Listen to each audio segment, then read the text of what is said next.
high, but up on the fringes is where you're going to have the fresh winds. Now, by Saturday, just looking ahead a bit, the high moves east, and the center roughly over the date line at that point, and on Sunday, it scoots over to about 170 west. So it is moving, and it moves to 170 west by Sunday. Still pretty strong, very strong really, at about 1032 millibar, 1032. Very, very powerful. Now, also on Sunday, yachts that are en route that happen to be around 30 south should see northeast winds, quite fresh. And actually, if you're closer than that near New Zealand, you'll be looking at northerly winds. Now, at this point in time, another 500 ridge slides over southeast Australia, and that's going to produce another surface high. And this one's pretty strong too. We're possibly looking at 1030 millibar, 1030. Now, the ridge from this high is going to meet the ridge from the first high. They're going to come together at about 165 east. So here are the makings of our phrase that you hear me use from time to time, intra-anticyclonic trough. Yep, this trough is caused by the moist and warmish northeast winds that are clashing with cold, dry southwest winds. So the high to the east has got the warm, moist, and the high to the west has got the cold, dry. And that's the recipe for a trough, a very, very excellent recipe, time proven. Now this trough looks to pass over the North Island roughly Monday the 17th of September. Now there's not too much in this particular trough so far anyhow, from what I can see. But hold on, because it looks like there is a secondary trough that's going to hit New Zealand on or about Tuesday with a little bit more oomph in it. Now this trough is going to extend to Fiji, and there is a possibility that two depressions, two lows are going to develop within this band. One of them will be about 23 south, and the other one about 30 south. So along this band, we're going to get some upper level spin or vorticity, and that's going to start these flows to turning clockwise, developing into lows along this trough. Now, these are approximations at this point, quite a ways in the future. So the bottom line really is to try to arrive in New Zealand before this. I would say, if you can, early on Tuesday. But this really is too far out to be sure. So stay tuned. We'll be tracking it and give you a fill as we're continuing here towards the end of the week and into next week. Now, up in the tropics, in the deep tropics, satellite imagery shows a trough over the Solomons, and that goes to Tuvalu, and then it heads sharply south to Rotuma, and then on to Fiji, and on to southern Tonga, and then south-southeast from there. Another trough lies over Wallis, and that goes to northern Tonga, and the last one that I could see this morning lies over the northern Hooks. So a bit of activity in the deep tropics as well. Now, at the islands, and starting with Tonga, this morning at 6 a.m., I'm getting airport reports now. Tonga Tapu reports overcast skies, light showers, southerlies at 11 knots, and the barometer 1016. The Hapais, cloudy, southeast 10, light showers, barometer 1014. And up there in Vavau, overcast, southeast at 5, light showers, and the barometer 1013. So pretty light air, a bit not so nice with the clouds and the scattered showers, but not too bad for a trough. So late today, continue to expect these trough conditions and more of the same probably tomorrow. Winds by lunch today, I would say Vavau northeast to northwest, back and forth like that, fairly light. The Hapais southeast picking up now. We've got some wind in the Hapais. Southeast 20 to 25. So bang, from hardly any air in Vavau to lots of air in the Hapais. And tomorrow, both groups are going to be looking at southeast winds, and they're going to be in the 20-knot range, give or take on that. Later on, toward midnight and into Friday, we're looking at 20 to 25 knots. So that big high is going to be providing a nice trade wind surge up in the Tonga area. Now, Fiji, for the most part, is going to have cloudy periods today and scattered showers. You can see this pretty clearly on satellite. Trough conditions will probably extend into tomorrow.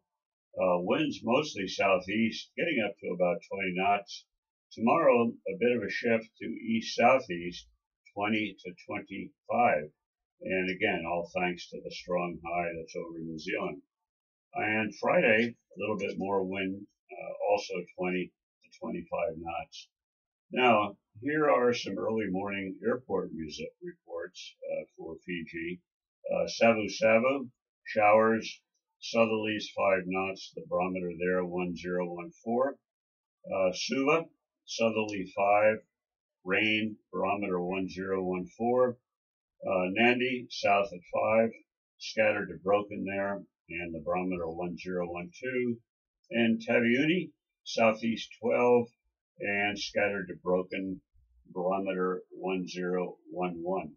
So we've got quite a variation on the barometric pressures, and of course we've got the troughs sitting over the country.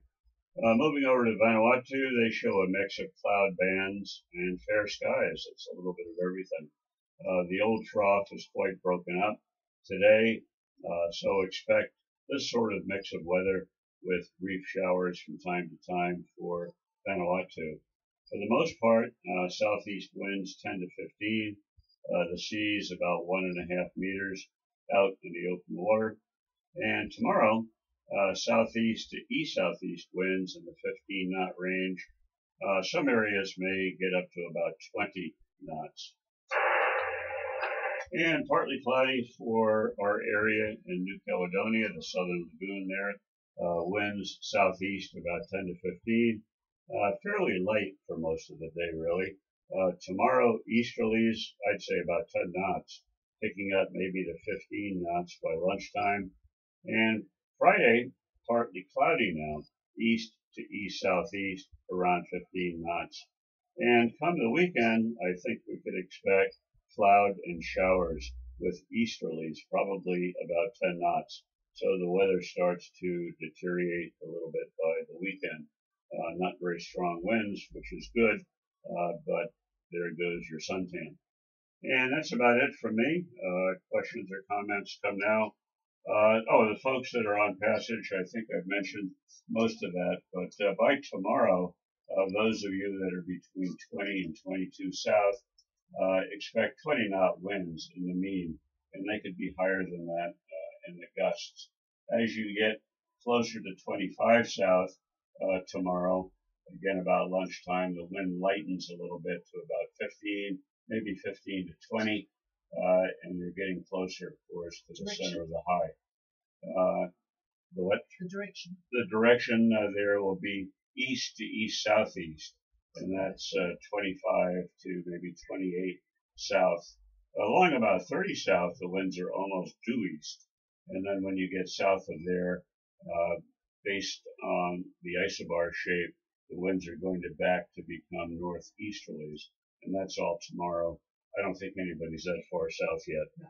So we'll keep you informed, and any questions come now. And here's the chief. And I see Tregoning folk want to go up the mountain tonight at Port Resolution. Doesn't look all that bright. You might want to have a look at that while I give you the report from the Lark, who are heading north. They're now at 1938, 1938 and 168, well, we'll call it 169 east. They've got 8 knots of southeasterly, so that's quite variable all over the show, isn't it? So and it looks like it's quite pleasant down there in Kuto. Yeah, it's a really lovely beach down at Kuto, but boy, there's not much in the water around there, although there is a dugong, according to the Villimies. All right, let's have a look just briefly at the possibility of seeing the volcano. Don't forget your flashlights each. I wonder, it's probably very organised. It's probably a wooden path up the top of the volcano by now. I'm sort of thinking of it when we were there, and it was a real scrabble up over the rocks in the dark. But what's the chances of good visibility tonight? Well, it's a tough call. We've got cloud coming in from upper cloud from northwest to southeast. And certainly right now over Erromango, whether it slides south over Tana, it could possibly, but the odds are it won't. And the reason I say that is because of the high that's building up, there's lower cloud, and that's being pushed from the south to the north. Now there's lots of clusters of these stratocu, and it's quite possible they could affect Tana. It's not a solid overcast by any stretch. There's a lot of breaks in these clusters of stratocu. So with very, very light air, and from what I can see in the breaks, you might be okay. But don't be surprised if you do get cloud, but I think it'll be passing through. So for the most part, you should be able to see what you went up there to see. I'll be anxious to hear tomorrow what you actually do get. So we'll see what happens. Good luck. They'll probably be sleeping in after a late night. Okay, is there any questions or comments? Please come now. Well, there is somebody there. I'd like some help from somebody that can hear that boat. Give your boat name a couple of times and we'll see who can copy you.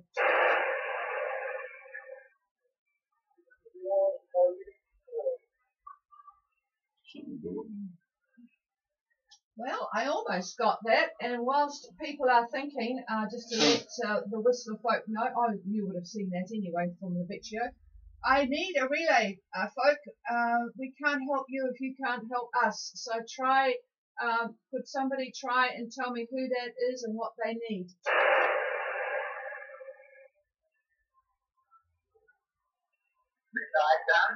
Thanks, John, go ahead. I can hear them, but I cannot discern the name. We're calling Golf Harbour Miner. This is not done for relay. Would you go ahead and repeat your name several times further?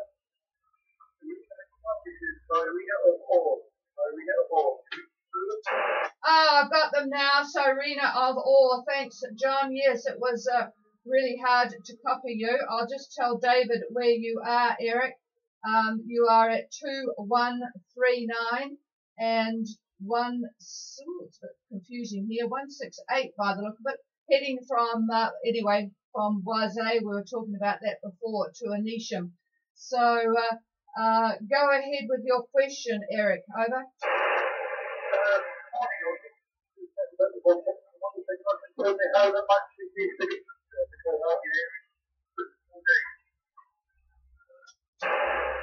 Yeah, it's not a smooth broadcast. I'm too fast. Just slow down a bit and ask your question very briefly. Ask it again, over.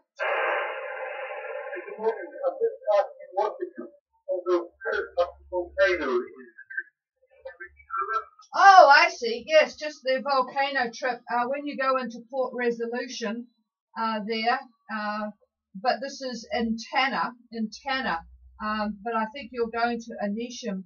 But when you go to Tana, you will be very easily able to arrange a trip to the volcano. They pick you up from the dock and you get on a truck and you will be driven to the volcano in the evening. It's very easily organized once you get there, and it is quite spectacular, so very well worthwhile doing to go up the volcano. It's even if you can't, if the visibility is a bit cloudy, it's quite spectacular because stuff is pounded out and it's noisy and there's a lot of night from it. It's a very good trip. Over.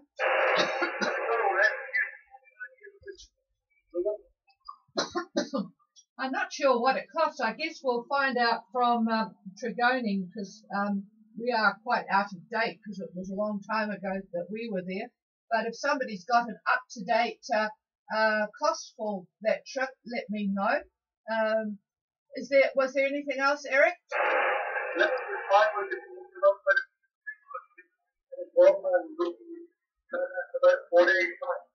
Yeah, you'll enjoy Anisham. It's a good spot to check in, and you've got pretty nice conditions.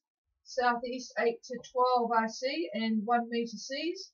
So good show there. And does anyone have any information about the volcano trip as to specifically how it's organised and the cost these days? Over. Windy Friday. Windy Friday. Yes. Yeah, David said it's going to be windy Friday.